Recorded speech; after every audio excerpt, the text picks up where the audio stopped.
Hello everyone! Welcome back to shorthand writing. I'm sorry. Anyway, welcome back to shorthand writing. We are already in our 10th video and before we move on, syempre, paalala po ulit, get your notebooks and your ball pens and please write with me.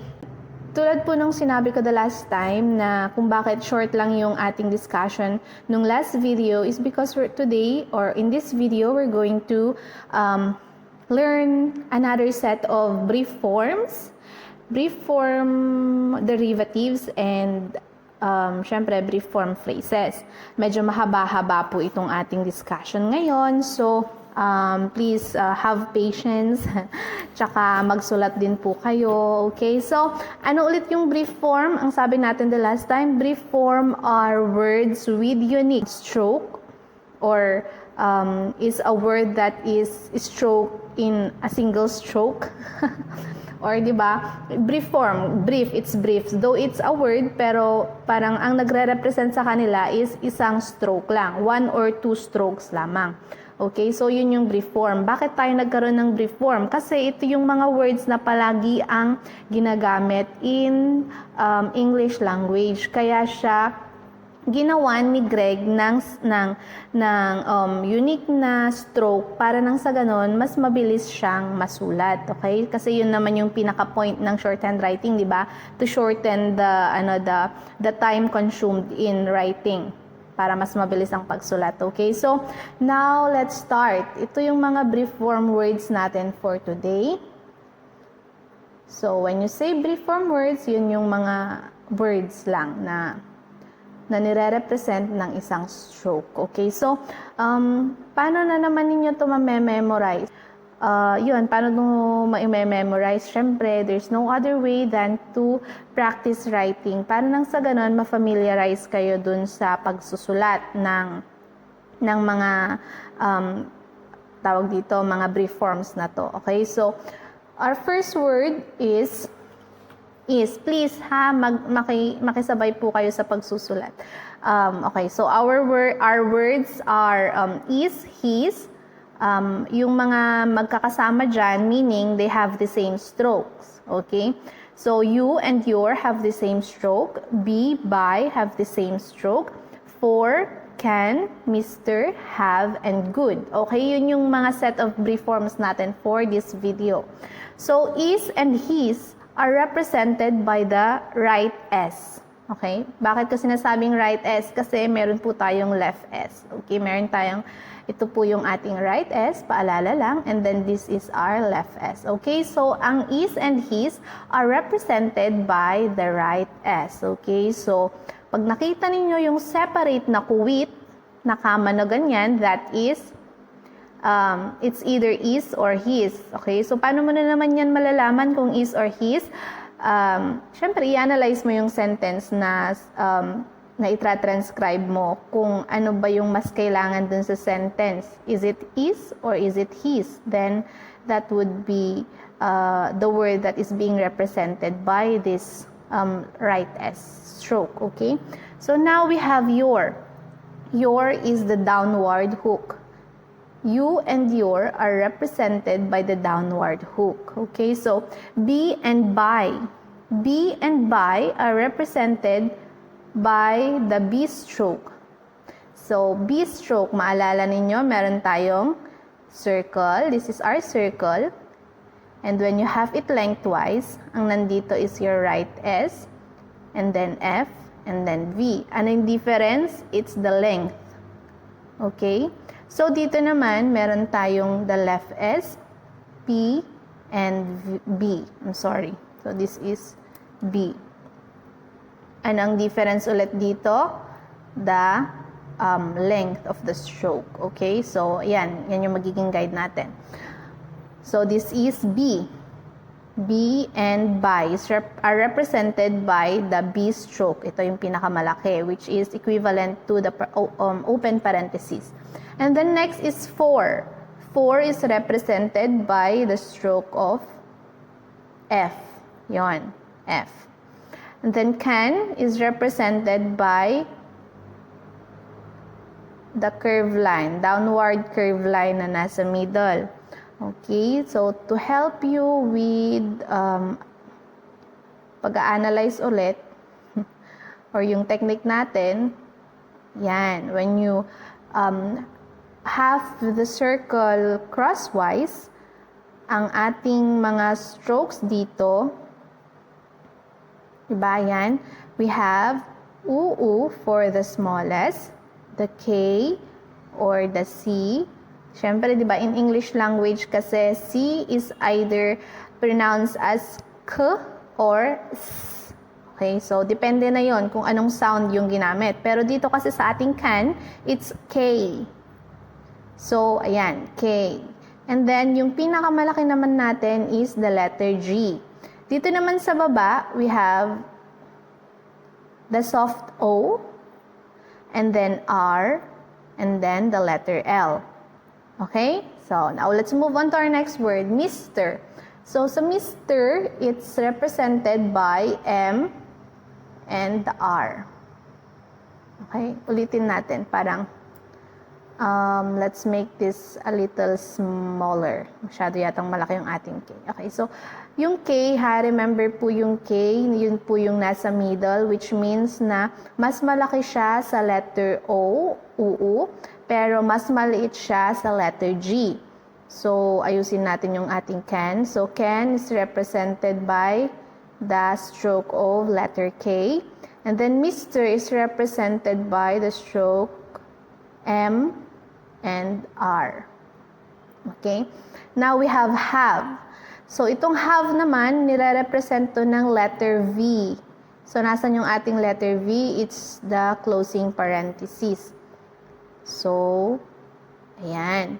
And then, the word good is represented by the letter G. Nasaan yung letter G natin? Nandun. Okay? Ayusin natin yung good ang pangit. Yan.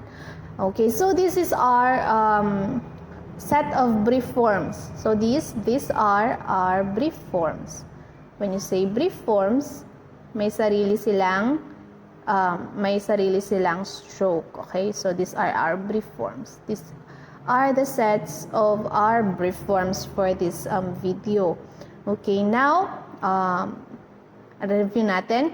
Is and his are represented by the right S. You and your are represented by the downward hook. Be and by are represented by the stroke of letter B, which is equivalent to an open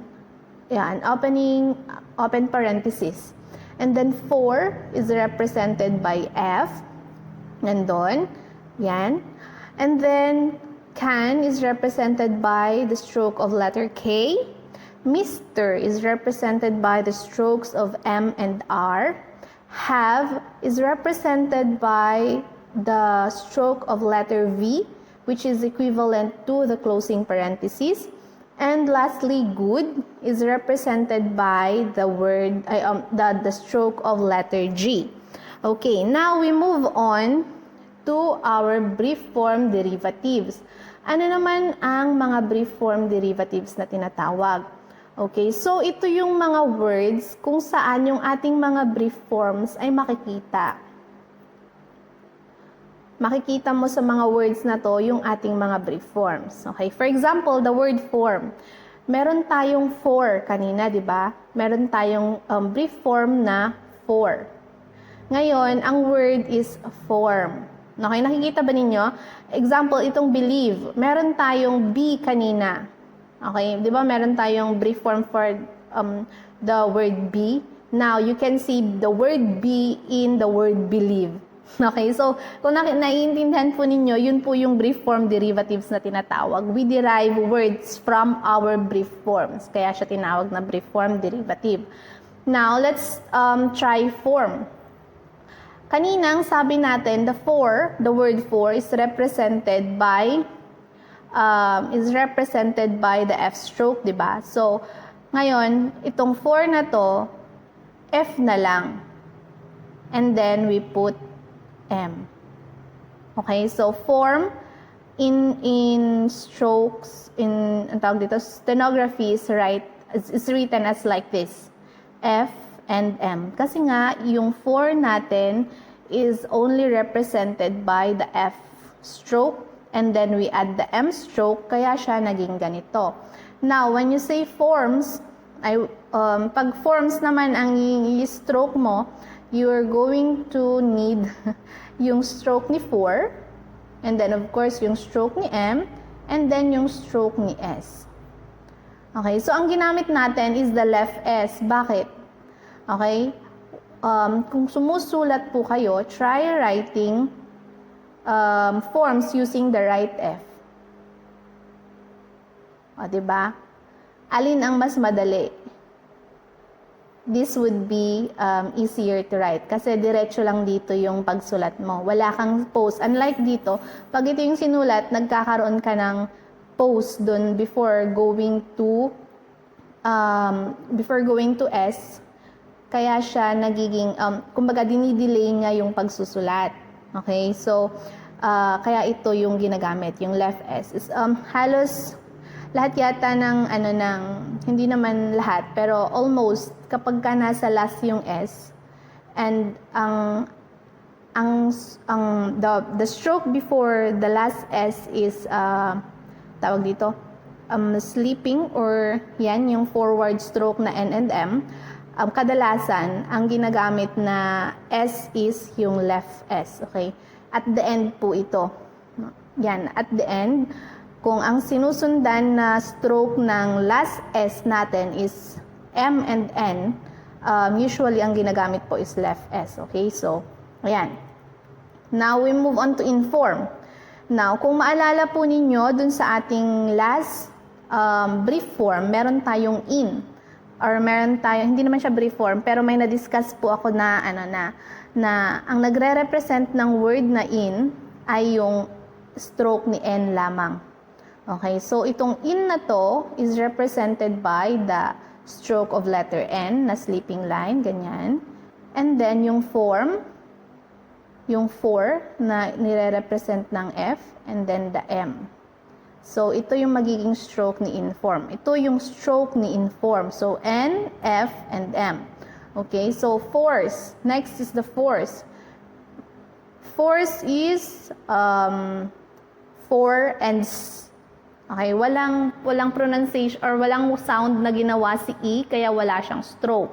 Okay, so when you say force, the stroke here are 4 na F, and then the S sound, the force. Okay, force.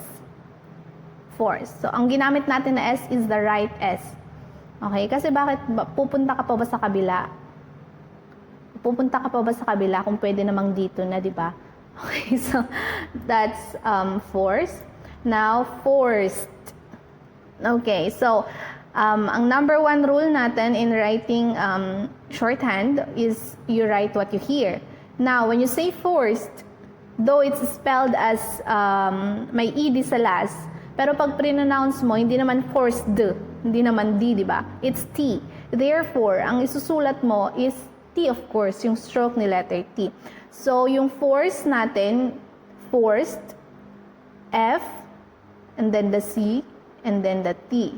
So, forced. Now, forget.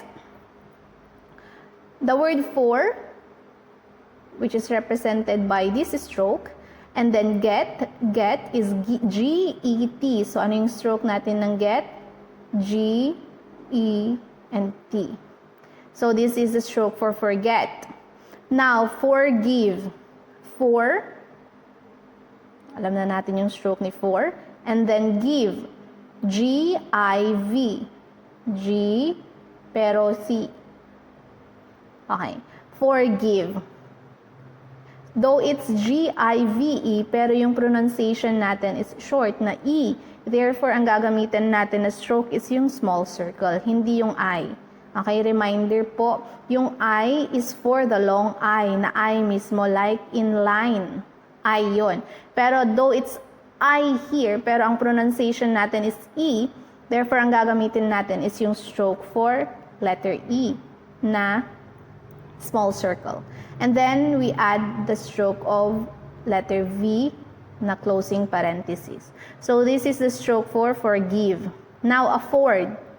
Afford. So a, and then the stroke for, and then D.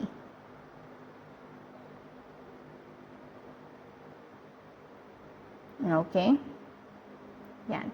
So this is the stroke for the word afford. A, and then for, and then D. Afford. Now, we move on to the word be. Be. Yung be kanina. Yung be kanina na be na which is represented, be and by, di ba, is represented by the letter B, stroke. Ayan. So, si being, maglagay ka na lang ng ing stroke. Or, baba natin ng konti. So, this is the stroke for being. Be na B, and then ing na ing. Now, believe. Siyempre, the word be here is represented by the stroke of letter B, and then leave. L-E-V. Believe. Okay? So, kung makikita ninyo dito, wala siyang connection. Kumbaga, di ba, meron tayong tinatawag na blending. So, yan, wala siyang hard edge. Diretso yan, believe. Ayusin natin, parang ang pangit. Okay, so, believe is B-L-E and V. Believe. Became. B and then came. C-A-M. Became. Begun. Begun. So, begun. B, yung B na nire-represent ni B, and then gun is G-A-N. So, G-A-N. Begun. Ayusin natin. Begun. B-G-A-N. Begun. Because. B-C-O-S. Because. Tama ba? Yan, tama. B-K-O-S. Because. Next is beside. B-S-I-D.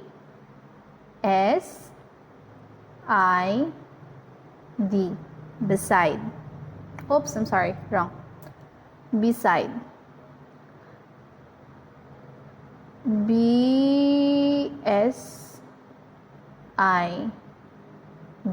Beside.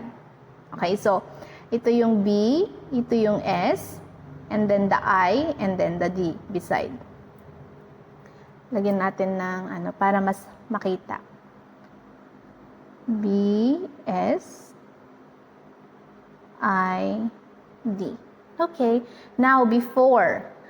Okay, so though meron tayong E dito, pero wala naman siyang pronunciation, kaya ang word, ang sounds na narinig when you say the word before is the B and the for.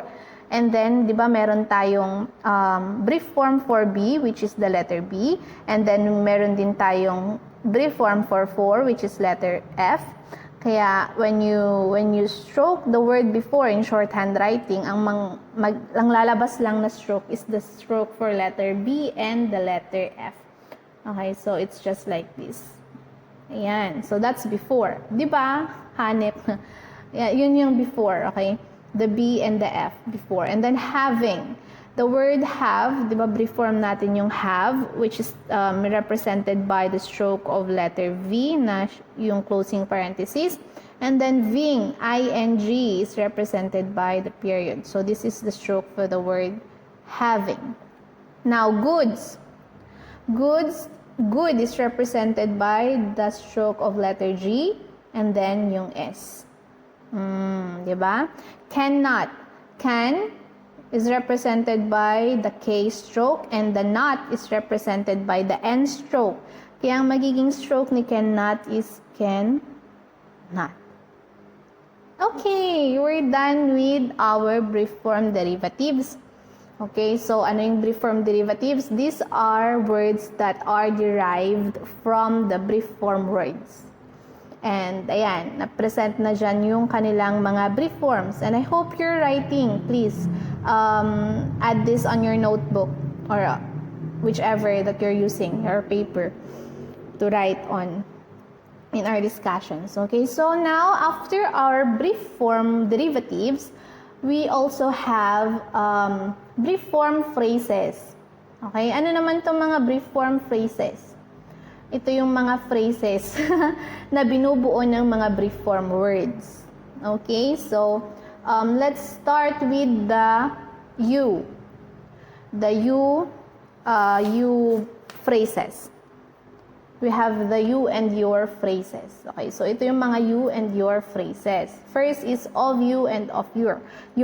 Okay, so bakit sila magkasama? Kasi nga, parehas ang you and your ng stroke, which is the downward hook.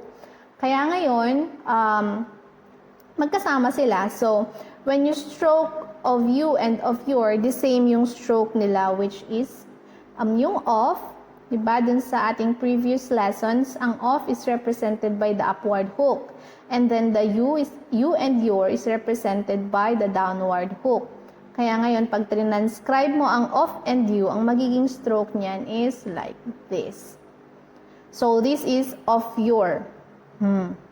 Let's say, of your bag. What is inside of your bag? Okay, so bag is B-A-G. Bag. So, what is inside of your bag? So, ganito siya isulat pag sentence, okay? Naka-separate siya dun sa ibang strokes. Pero magkadugtong yung of and your. Okay, so this is the stroke for the brief form phrase of you and of your. Now, for you, for your. Magkasama ulit yan, parehas ulit ng stroke. Okay, paano mo na naman malalaman kung ano yung gagamitin mo? Siyempre, you have to analyze which of these two phrases does the sentence need. Okay, kung which makes sense when you're going to use of your, will it make sense? Will the sentence make sense? Or if you're going to use for you, will the sentence make sense? Okay, so it's a trial and error. Pero hindi naman, it does not take much time naman to analyze, diba? So next, of yours. So for is represented by the letter F. Okay, so F, and then your is represented by the downward hook. So this is for your. You are. U is represented by the downward hook, and R is represented by the R stroke. So you are. Okay, so that's you are. And then you are not. U is represented by the downward hook. R is represented by the R stroke, and not is represented by the N stroke. And to remind you, N is also the stroke of N is also representing the word in. Diba? Magkasama kasi si in and not dun sa ating brief form. So they have the same stroke. Okay, so you are not and you are in will have the same stroke. Okay, so you are not. You are not. Next, you have. The same with you are in. Okay, so you are not or you are in. Next, you have. You is represented by the downward hook and have is represented by the V stroke. So, pag pinagsama yan, ang magiging stroke is parang malaking tenga. Okay, so we have you, the downward hook, and then the V stroke. Okay, so this is how you have looks like in shorthand writing. Now we have you have not. Not is represented by the N stroke. Now, you put it together with you have not, then it will look like number 2. So this is you have not. Okay, review of you and of your. Ayan, ganyan ang stroke. For you and for your, ganyan ang stroke. You are, you and are. You are not or you are in. Ayan, ganyan ang stroke. And then you have looks like a big ear. And then you have not, parang number 2. Okay, I hope you're writing it down. Yeah, you should be writing it down. Please write it down. Okay, now we move on to our next set of brief form phrase. The will phrases. Okay, so let's move on. Ito yung ating mga will phrases. I is represented by our big circle. I is also a brief form. Okay, so to make it clear, yung ating mga brief form phrases are group of brief form words. Kaya sila magkakasama. Okay, kaya sila pinagsama-sama sa iisang stroke kasi nga pare-parehas sila na brief forms. Okay, so I is represented by the big circle, will is represented by the L stroke, and B and by are represented by the B stroke. So, pag yan pinagsama-sama mo, ang magiging itsura ng stroke ninyo will be like this. Okay? So, I will be. I will not be. You just add the N stroke. I will not be. Masyadong mahaba. I will not be. Parehas. Pero, okay, that's better. Okay, so ito po yung I will not be. Next, I will have. So, have is represented by the V stroke. Yan. So, I will have. You will have. So, you, downward hook, will, L, have. You will. You, downward hook, and then will is represented by L. You will not. You will not. You will not be. You will not be. You will have. You will have. You will not have. You will not have. Oopsie. Yan. You will not have. Next, he will. Bakit meron tayong he will? Okay, so he will. Yung he natin, and then will. Last yung I. Ayusin po natin. He will is he, di ba? He will. Yan. We will. So, we, yung W natin na downward hook, and then the E, and then L. We will. Next, we will be. So, downward hook ulit. We will, and then RB, be. Mabilis po ba? Anyway, pwede naman po ninyong ulit-ulitin, di ba? Pwede naman ninyong i-backward yung ating video if ever na hindi po ninyo nakuha. Okay, so, ayan. I will be, I is represented by our big circle, and then will is represented by L, and then B is represented by the letter B stroke. I will not be.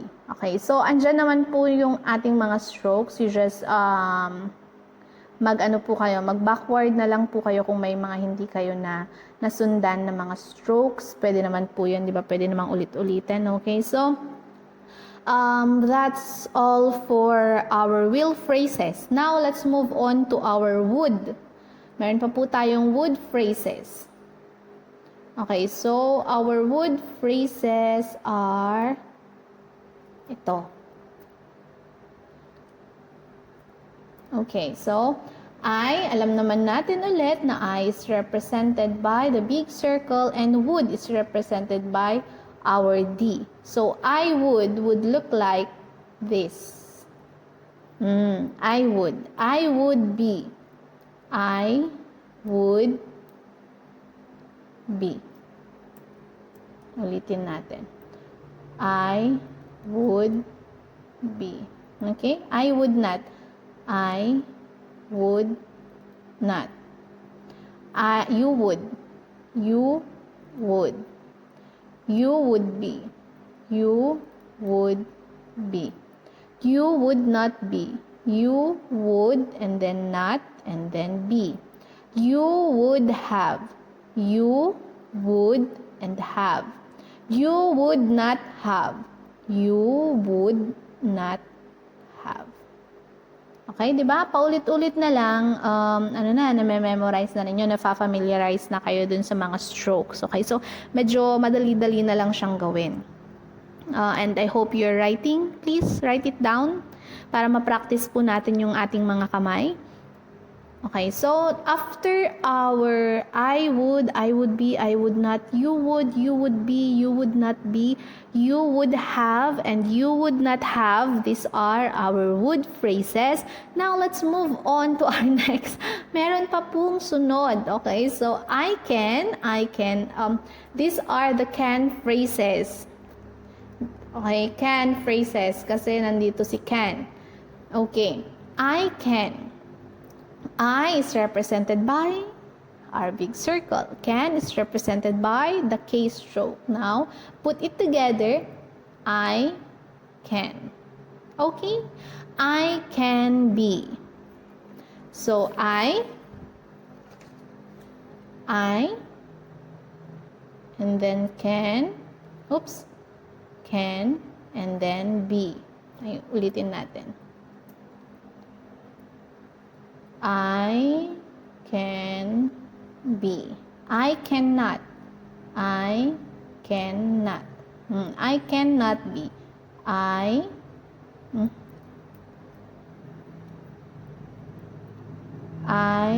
cannot be. Can have. Can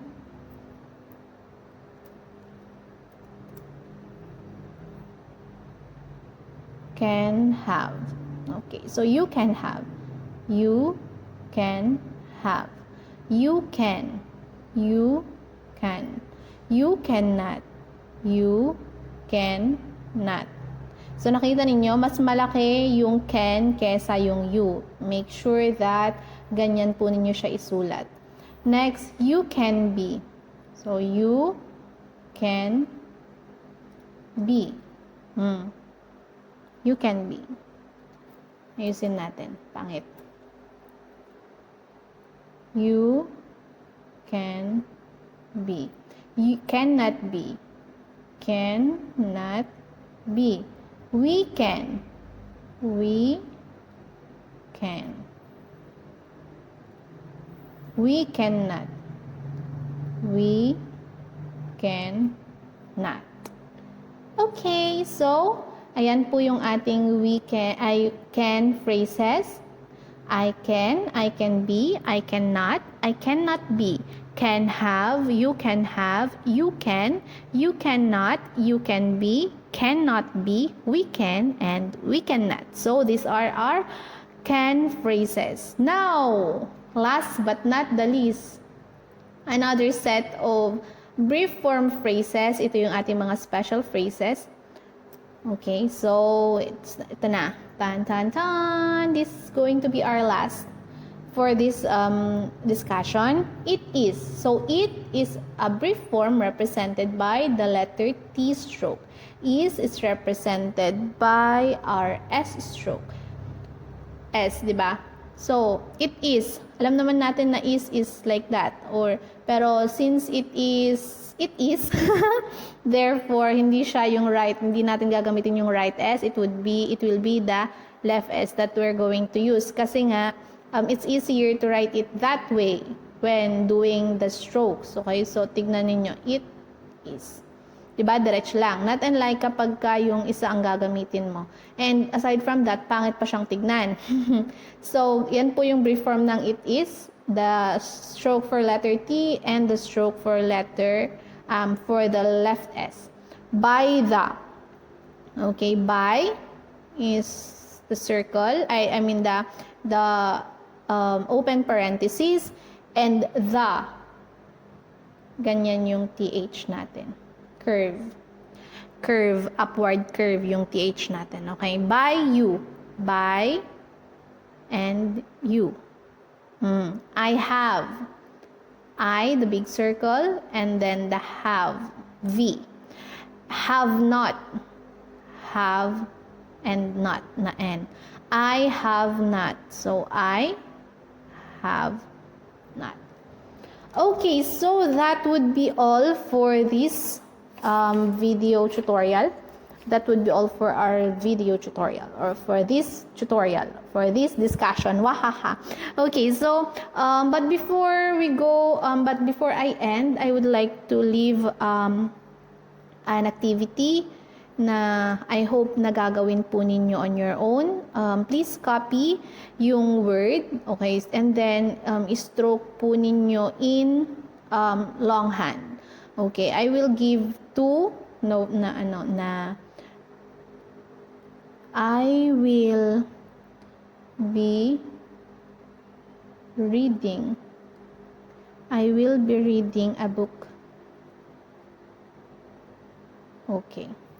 I will be reading a book while I wait for you. Period. And then, ayan, isa pa. You can have my spare tire. You can have my spare tire. Period. Okay, so the next two would be strokes. So you transcribe this into longhand.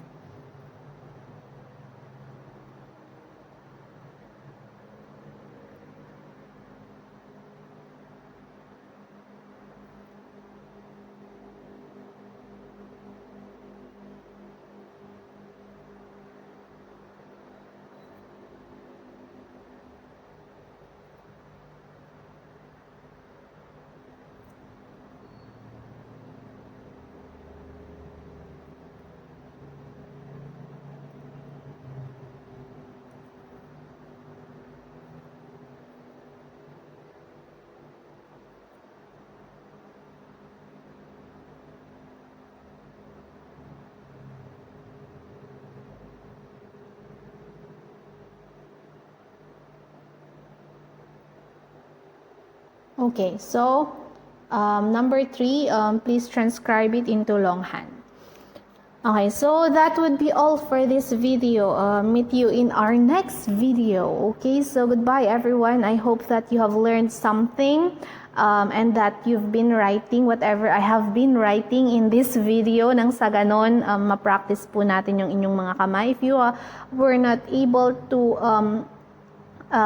get or understand anything mabalin, pwede naman po ninyong i-back or i-backward yung mga videos, itong mga videos, nang sa ganun makita po ninyo kung paano ko sinulat yung mga strokes, or else if you really need help and in any way, as long as it's regarding our subject, you can just message me. Paulit-ulit po ito in the end of every video, pero it serves as a reminder that if you were not able to understand anything, or kung may hindi kayo naintindihan, pwede naman po kayong mag-message sa akin personally, or you can message in our GC, nang sa ganun ma-address po natin yung inyong mga concerns. Or if kailangan po ninyo ng consultation, you can come in our school, TTHS. I will be available at in the afternoon. Okay? In the afternoon, from 1 to 4:30 in the afternoon. So that's all everyone. Goodbye and God bless.